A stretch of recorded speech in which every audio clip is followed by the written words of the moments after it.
Sabihin ako, about dun sa, ano, parang mga bagay na hirap kang paniwalaan, pero at some point, hindi mo kayang, ayun, hirap kang maniwala sa mga bagay na parang, yun nga, nagda-doubt ka pa rin talaga sa sarili mo na, at some point, kaya ko ba to? Kakayanin ko ba to? Ganon. Yun yung mga bad effects siguro.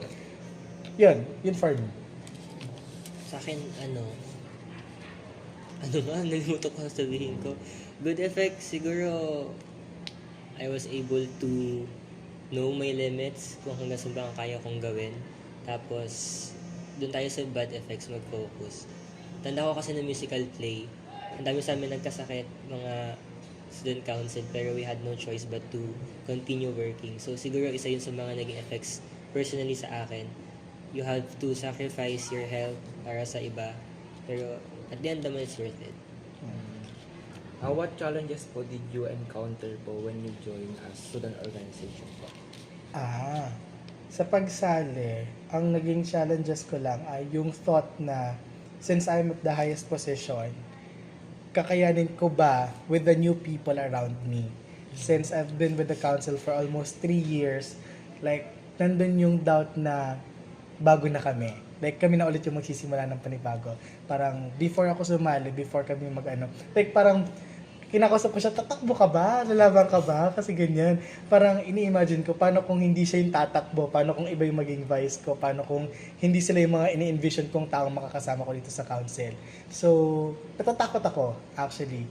Pero, I think na-conquer yung challenges na yun kasi we were able to have a good relationship together as a council and yun, okay naman. Nawala yung problema. Anong nanalo na po kayo? May mga challenges, ano po yung mga challenges pa po na nakaharap niyo po? Ano, yung sa schedule. Schedule. As a third year student na merong OJ, meron na kami mga observations, mas demanding yung task namin.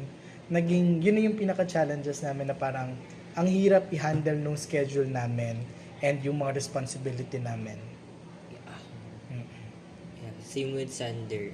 Siguro yun yung isa sa major challenges na naging council kami. Kasi I'm from BA Communication, si Sander, Education. Sa council kasi iba't iba ng programs. So other than paghahagilap sa schedule, it also comes yung iba't ibang culture nila. Kasi hindi naman lahat ng mga students ng programs may isang kultura. So you really need to know how to get along, how to bond with them, and yeah.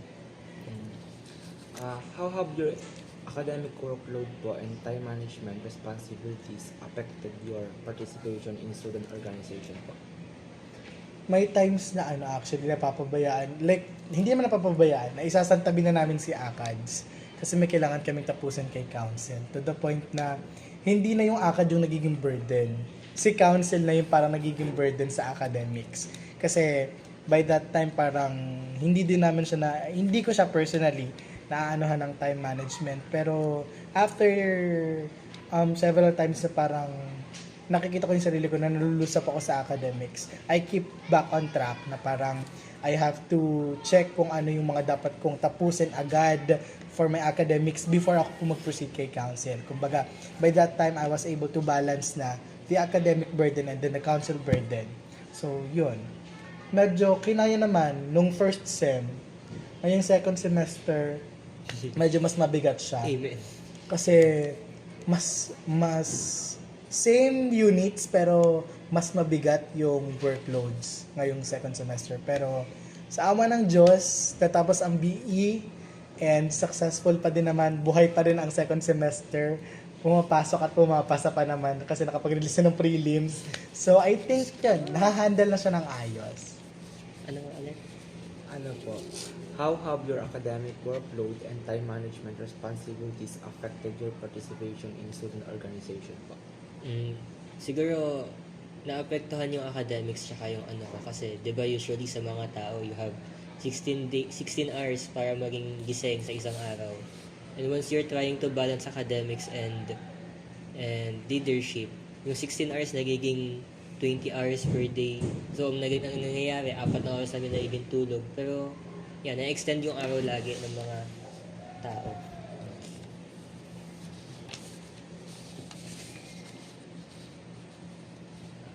Nagpo-proceed na po tayo sa final set of question po, which Okay. yung nakafocus naman po siya sa mga coping strategies niyo po. Mm.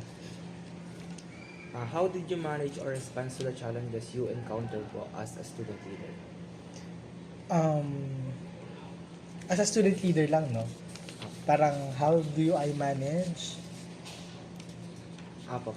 Or paano po kayo nagre-respond sa challenges niyo? Okay.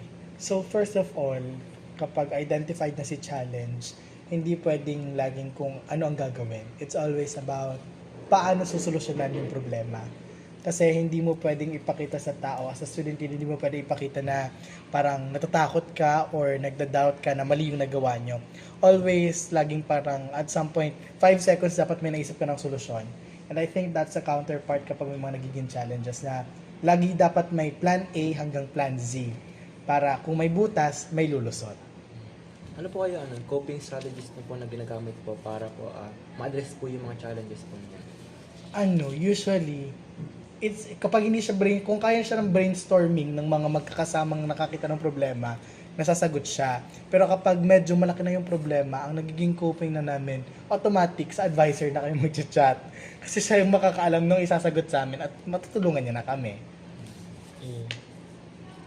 Sa akin, coping and strategies during challenges, kailangan kong huminga, basically.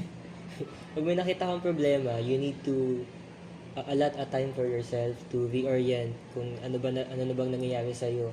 Kasi once na hindi ka okay mentally, mas hindi din okay kung paano ka mag-respond sa mga bagay. So, take a break muna, then continue working on that decision, the solutions you're gonna offer. What challenges po related sa adjustment, self-confidence, or social integration po did you experience po in the organization? Ano ulit? What challenges po related to adjustment, self-confidence, or social integration po did you experience in the organization? Ako personally wala. Kasi ako ay open butterfly na parang Extrovert. kapag dinikit mo ko sa'yo, ay friend na tayo. So medyo ako dyan, wala akong masyadong experience. Eto ang tanongin Oo, nyo. meron. Kasi ako ay hindi ako very social na tao. Hindi din ako maimik na tao. Siguro, yun yung pinaka naging problem ko. Kasi, as an executive, you need to be able to stand in front of the people you are leading and discuss mga details, ganun. Every time na nangyayari yun, I need to prepare myself a lot to review the materials. I need to overcome that kind of problem. So, yeah, public speaking. What personal realizations, attitudes, or behaviors po help you persist despite the challenges? Actually, hindi siya personal. Someone said this to us that we will cross the bridge when we get there. That specific person na parang kapag may mga challenges ka na iniisip, pero hindi pa naman siya possible. Kumbaga, iniisip mo lang na, what if ganito po yung mangyari? Lagi niya sinasabi, we'll cross the bridge when we'll get there. Ibig sabihin, parang, haharapin natin yung problema kapag nandyan na. For the meantime, I think the personal effect is be ready kung ano yung nakaharap sa'yo. Then, kung ano yung susunod, doon natin malalaman. Nawala ako. Ano nga ulit? What personal realizations, attitudes, or behaviors help you persist despite the challenges po? Despite the challenges, paano ako nag-persist? Ako kasi ay very ma-OC na tao.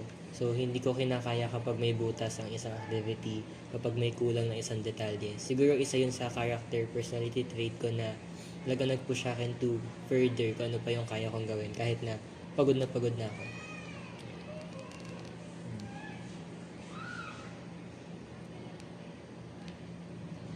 Yung tracker. Hindi pwedeng madumi ang tracker. Meron po ba kayo ng mga personal coping strategies po bukod po yung pagsisip po ng advice po sa advisor? Personal. Coping? Opo, mga coping strategies po. Ano ba? Uminom. Uminom. Pwede ba yun? Baka ilagay nyo umipak ng vape. Sa Actually, ako totoo din. lang. Kasi, kapag imagine nyo yung stress, kung hindi man kami naka-vape, naka-inhaler na kaming lahat. Kasi parang with that way, we're able to relieve the stress. Though, I think hindi siya accurate kapag sinabi na, or nakita ng mga bata na, mga student leader nag-vape. Pero if we're going to wear our shoes, Yeah. Kahit sino hihipak, I swear. Gets I think, kung bawal man siyang ilagay sa paper, I think one of the best coping mechanism is, yun, always to take a break. Don't forget to take a break. I think 15 minutes, 5 minutes, 6 minutes, or 30 minutes nap before you proceed or before you accomplish some task is okay. It's okay to take a rest in between. Parang yun na din yung naging ano ka na parang kapag pagod na ako, wait lang. Hindi ko masyadong isasagad. Kasi kapag napagod ako na pagod, wala na akong ibibigay sa susunod. So I have to take a pause. I have to take a break. And I think, yun, one of the factor na nagiging coping mechanism ko. And dun sa break na yun, humihipak na ako na. Yun. Ako din. Yeah, same lang din ako kay Sander. Take a break. Same with sagot ko kanina. 5 to 10 minutes, okay na yun. Tapos siguro other than that, another coping mechanism, stress eating. Nakakatulong siya ng napakalaki sa akin kasi sobrang siba akong tao. Tapos pag binigyan mo ako ng ice cream or any sweets, nawala na yung stress at pagod. Yun lang naman po yung question po namin. Thank you very much po Thank sa you. thoughtful and Thank meaningful you. na response niyo po. Good luck, Good luck, guys. guys. Thank you po sa pag-share. Thank you.